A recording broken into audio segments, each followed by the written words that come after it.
Mereka buat apa? Ini sunnah ke bid'ah hampa rasa? Mari Ustaz ceritakan apa.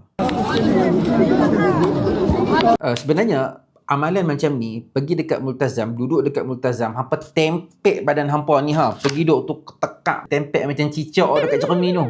Hampa tempek macam tu, itu adalah sunnah. Kerana dalam satu hadis yang diriwayatkan oleh Abdullah bin Amr, disebut, dia kata ada seorang sahabat Nabi, Abdullah bin Amr, dia kata dia buat tawaf dekat Kaabah. Selepas dia buat tawaf tu, apa dia buat? Kemudian dia akan melakukan solat, selepas tu dia akan pergi cium Hajar Aswad. Kemudian dia buat apa lepas tu? Dia akan berdiri di antara rukun Hajar Aswad, dekat penjuru Hajar Aswad tu, dan juga pintu. So di antara kedua ni kita panggil multazam. Dan apa yang dia buat? Dekat dua pintu tu, dia akan meletakkan dada, muka, dua lengan. Maksudnya duduk macam ni, macam cicak, tepek macam tu. Muka, dada, tangan, tapak tangan, duduk dekat depan multazam, kemudian berdoa kepada Allah. Ini adalah sunnah.